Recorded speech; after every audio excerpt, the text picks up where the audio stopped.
everyone বহুতে মোক সুধি আছে যে ডিএমইৰ আন্ডাৰত যেটো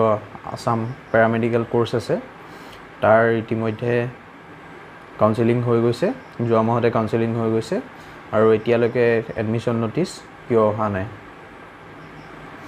আৰু বৰ্তমান এই পেজটো য'ত দেখিছে এটো হৈছে official website government of Assam directorate of medical education আৰু বহুতে বিভিন্ন প্ৰশ্ন সুধিছে গতিকে এতিয়া ইয়াত দেখিছে এটো অফিচিয়েল ওয়েবসাইট হয় ইয়াত কোনো আপডেট এতিয়ালৈকে অহা নাই আৰু আপডেট নহাৰ কাৰণটো হ'ল মই সোৰ্সৰ পৰা গম পাইছো যে যিহেতু এতিয়া বৰ্তমান ৰাজ্যত অন্তৰজিলা ইন্টাৰ ডিস্ট্ৰিক্ট বন্ধ হৈ আছে ইন্টাৰ ডিস্ট্ৰিক্ট মুভমেন্ট গতিকে সেইভাবে কিছু পলম হৈছে আৰু খবৰ কৰাৰ পিছত তেওঁলোকে জনালে যে খুব কম সময়ৰ ভিতৰতে আহি আছে নোটিফিকেশন অফিচিয়েল নোটিফিকেশন আহি আছে আৰু লগতে বহু ছাত্ৰ ছাত্ৰী সুধিছে যে তেওঁলোকে যোনটো সেকেন্ড কাউন্সেলিং হ'ব তাত কোৰ্স চলাব পাৰিব নাই হয় সেকেন্ড কাউন্সেলিংত তেওঁলোকে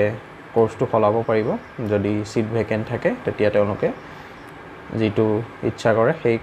কোৰ্সটো চলাব পাৰিব লগতে যদি কলেজও চলাব বিচাৰে তেওঁলোকে তেতিয়া হেতু কৰিব পাৰিব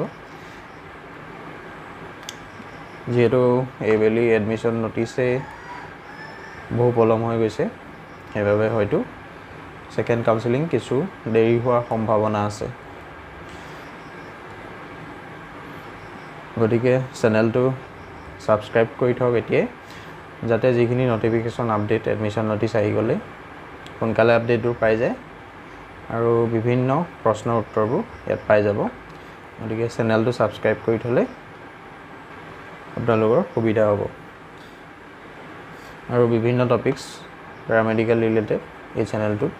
আপলোড হৈ থাকিব গতিকে চেনেলটো ফলো কৰি থাকিব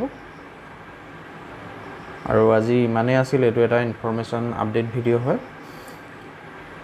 আৰু চেনেলটো ফলো কৰি থাকক যাতে সোনকালে আপডেটখিনি পাই যায় ধন্যবাদ